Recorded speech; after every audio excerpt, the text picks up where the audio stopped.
ከላይ የምታደርጓት ኮፍያ ማለት ነው። ስለሷ ነው የምጠይቀው። እቺ ኮፍያ ለምንድን ነው ከላይ ሙስሊሞች የሚያደርጓት?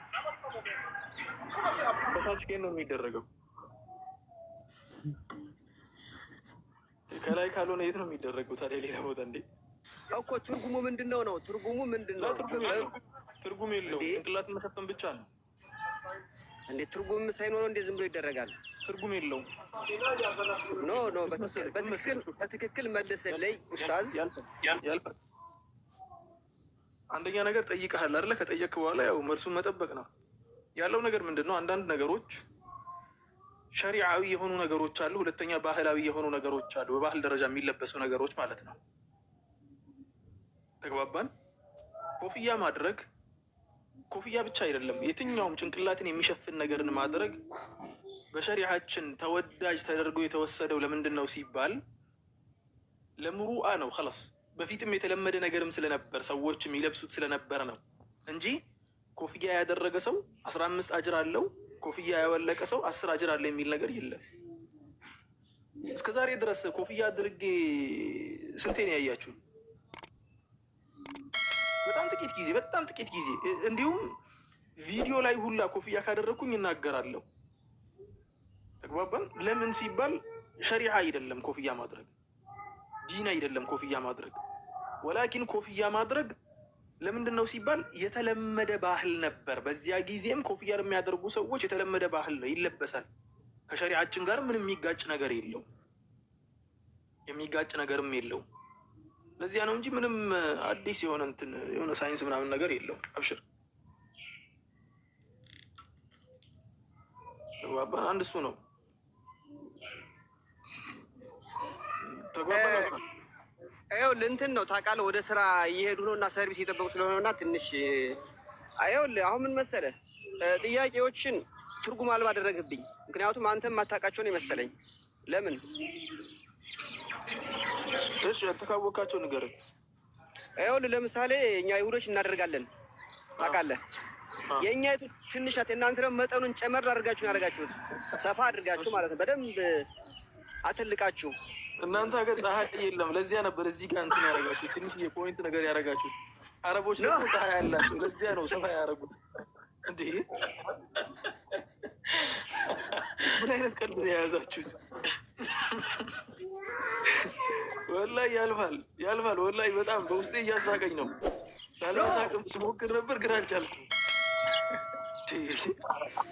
አይደለም ማለት አሁን እኮ ቀላል ነገር አደረገው፣ ግን ብዙ ሙስሊሞች የሚጠቀሙት አንዱ የሃይማኖት መገለጫ ነው። ያን ካደረገ እሺ ብዙዎች ያደርጋሉ። በኢትዮጵያ እንግዲህ ኢትዮጵያን ያደግን አይደል? ሁላችንም በኢትዮጵያን የነበርን። አሁን አላውቅም የእናንተ የኔ አይደለሁም፣ ግን ሁሉም ሙስሊም ያን ካደረገ የእስልምና እምነት ተከታይ መሆኑ ይታወቃል፣ ያለምንም ነገር ማለት ነው።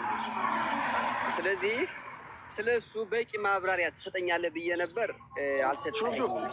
የአንተ ጥያቄ ከምን ጋር እንደተመሳሰለብኝ ታውቃለህ? አንድ ሰው መጥቶ አሁን እናንተ ለምንድን ነው ጨረቃን የምታመልኩት ብሎ እኛን ካናገር እንደዚያ የሚሉ ልጆች አሉ። ለምን ጨረቃ ታመልካላችሁ ይሉ። ምን ሆናችኋል እናንተ? ያማችኋል እንዴ ስንል ኢስላም ሲባል እኮ በጨረቃ ነው የሚታወቀው። ጨረቃ ሎጎ ነው የሚቀመጠው። ኢስላም ሲባል ክርስቲያን ሲባል መስቀል ነው የሚቀመጠው። ከመስቀል አንጻር ነው የመጥቶ የሚዳኘኝ ማለት ነው። ላ አንተ መስቀል ልታመልክ ትችላለህ። እዛ ጋር ያለውን በአንተ እንትን የተደረገው አንተም ኮፍያ ስታረግ ኮፍያ ለአንተ የሆነ ሚኒንግ ሊኖረው ይችላል። በኢስላም ደግሞ ስትመጣ ኖርማል ባህል ነበር። ክላስ ይለበሳል፣ ትላልቅ ሰዎች ይለብሱታል። ተግባባን? እኛ ደግሞ ተአስየን ቢነቢይ ሰለላሁ ዐለይሂ ወሰለም ነቢዩ ሰለላሁ ዐለይሂ ወሰለም ይሸፈኑ ከነበረ እኛ እንወደዋለን። ያን ነገር ምክንያት ነገር ተመርጦ እንትን ተብሎ ምናምን አይደለም። ላ ተግባባን? ያን ያለው እንዴ ቆይ አረብ ክርስቲያኖችን ያልፋል። አረብ ክርስቲያኖችን በደው የሆኑትን ገጠር የሚኖሩትን አረብ ክርስቲያኖችን አስተውልሃል? ጥምጣም ያደርጋሉ እኮ እነሱ። ጥምጣም ተደርጎ ይጨፈር የለ እንዲህ አረቦች ዘንድ። ስለዚህ ያልፋል። ተው የጥያቄ አይሆንም። ሌላ ጥያቄ አምጣ። ኖ መልስልኝ። በእውነት በጣም ነው የምንጠይቅህ። ምክንያቱም ዝም ብለህ ወይም ማታውቀው ከሆነ አላውቀውም ብለህ አንደኛ እና ደብድበኝ፣ እሱ ብቻ ነው የቀረው። ለማንኛውም ያልፋል። የጠየቀው ጥያቄ እሺ በቃ እኔ አላውቀውም አልልህም። ምክንያቱም ስለማውቀው የማውቀውን ነገር አታውቅም ካልከኝ ከላስ ችግር የለውም። በቃ እንለፈው ወደ ቀጣዩ። ምን እንደምመልስልህ እኮ ግራ ገባኝ። እስቲ አንተ የምትፈልገው መልስ ንገረኝና እኔ ልመልስልህ። የምትፈልገው መልስ ንገረኝ። ሁሉ እንዲገባ የመጀመሪያው ነግሬሃለሁ። አይሁዶች ያደርጋሉ። ምክንያቱም እኛ ትርጉሙን እናውቀዋለን፣ ለምን እንደምናደርገው በትክክል ማለት ነው እናውቀዋለን። እናንተ ደግሞ መጠኗን ጨመር አድርጋችሁ በደንብ ይግባ፣ በደንብ ሰፋ አድርጋችሁ ታውቃለህ። እንትን ነው በቃ የሆነ ያኛውን ካልተቀበልክ ሌላ ኦፕሽን ላምጣልክ፣ ሌላ ምርጫ ማለት ነው። እናንተ ያቺን ስትሰፉ ጨርቅ አልነበራችሁም፣ እኛ ደግሞ ጨርቅ ነበረን። አተልቀን አሳሰፋ ነው ለስ ወላሂ የማይሆን አንተ የምትጠይቀው ጥያቄ የማይሆን ጥያቄ ሲሆን የሚመልስልህ መልስም ያኑ ያክል ነው የሚሆነው። ምን ሆነሃል? ያልፋል እየነገርኩ ተው። ይህ ነገር ባለፈው ኢትዮጵያ ላይ ያሉት እነማን እንደሚረዱት ታውቃለህ? ይሄን አሁን የምናገረውን ነገር የፀሐይ ምናምን ጉዳይ መላጣዎችን ጠይቃቸው እስኪ፣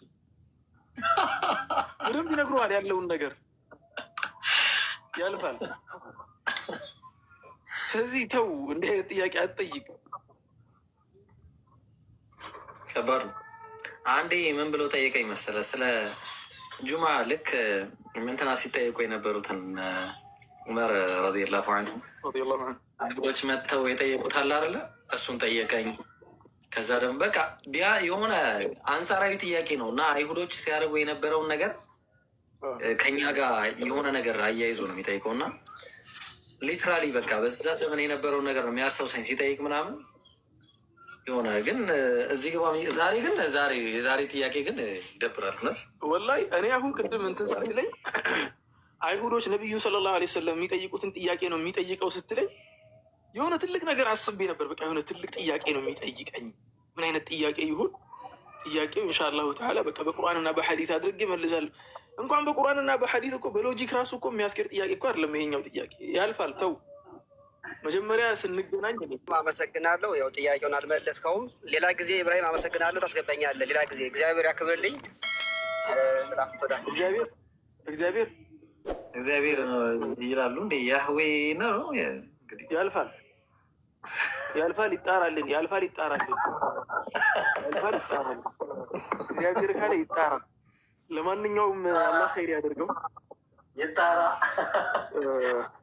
የሆነ ጥያቄ ቅድም መጥቶ ነበር። ቅድም ከስር የሚጻፍ የሆነ ጥያቄ አይቼ ነበር እና ወንድማችን ኡስታዝ አቡበከር አላህ በረካ ያደርገው ወንድሞች ገብተዋል። ከበባችሁኝ እኮ በሰላም ነው። ማሂር መጣ፣ ጄክ መጣ፣ አነስ መጣ፣ ጀማል፣ ኢብራሂም 5 ሆናችሁ ከበባችሁኝ። ብቻዬን ሆንኩ። የንጽጽር አንበሶች በአጠቃላይ ከበባ አድርገውኛል። አላህ ያስችለኝ። ለማንኛውም ምን መሰላችሁ